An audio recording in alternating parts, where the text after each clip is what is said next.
देखो, कहानी शुरू होती है 1978 से। कहानी के हीरो होते हैं रंगा बिल्ला। ओटीटी पर एक वेब सीरीज आई थी राख, जिसमें रंगा और बिल्ला की स्टोरी को पूरी तरीके से दर्शाया गया है। लेकिन सच में रंगा बिल्ला की ये स्टोरी बिल्कुल नहीं थी। रंगा बिल्ला एक ऐसे कैरेक्टर नहीं थे जिसे कि हमें दिखाया गया, वो उससे भी ज्यादा खूंखार थे।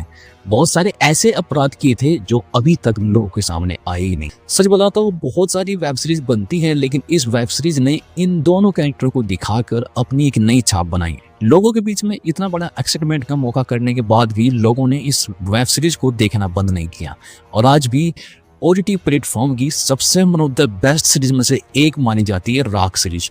और हालांकि इस साल की सबसे बड़ी सीरीज हो सकती है और सबसे बेहतरीन भी, क्योंकि इससे ऊपर अभी तक कोई सीरीज आई नहीं है और ना ही कोई वेब सीरीज आने वाली है। सच बताता हूँ, ऐसी स्टोरी के साथ अगर आप लोग आते रहे ना, तो सच में फिर ये कहानी एक बार फिर से दोहराएगी। अगर रंगा बिरला की एक और न्यू चैप्टर से कहानी शुरू की जाए तो लोग शायद थोड़ा सा डिस्टर्ब हो जाए कि इसमें क्यों नहीं दिखाया गया, नई सीरीज से क्यों दिखा रहे हैं। तो अगर देखा जाए ना, तो इस कहानी को और भी लंबा किया जा सकता था, लेकिन उनको ना इतने संगीन थे ना, तो आपकी रूह कांप जाती। इसलिए इस मूवी में बहुत सारे गुनाहों को हटा दिया गया। पता है इस ओटीटी प्लेटफॉर्म पे रिलीज करने का क्या फायदा होता है? इस ओटीटी पे रिलीज करने का फायदा ये होता है कि आप पैसों की तुलना नहीं कर सकते, ना ही आपको पता चलेगा कि इस वेब सीरीज ने कितना पैसा कमा लिया। लेकिन सच में कहानी ये नहीं थी।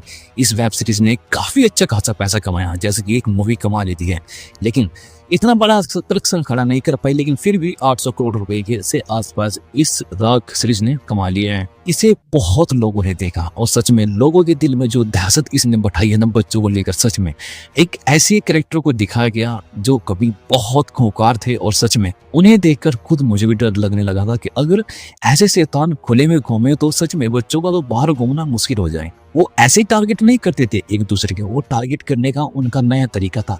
उसे जो भी फंसता वो उसी को टारगेट बना लेता था। उनमें सबसे भयानक जो था रंगा था। रंगा बिल्ला दोनों में एक बनती थी कि दोनों एक दूसरे के बिना कुछ भी खाते पीते नहीं थे। लेकिन सच में जैसा हमें दिखाया गया वेब सीरीज के अंदर बहुत अलग था। लेकिन ये कहानी सच्चाई बिल्कुल डिजर्व नहीं करती, लेकिन फिर भी इन्होंने 40% दिखा दिया और 60% इन्होंने हम लोगों को दिखाया नहीं, क्योंकि कहानी इससे भी दर्दनाक हो सकती थी। वैसे अगर आप लोगों ने राख वेब सीरीज देखी हो तो कमेंट में बताना कि आप लोगों को ये वेब सीरीज कैसी लगी।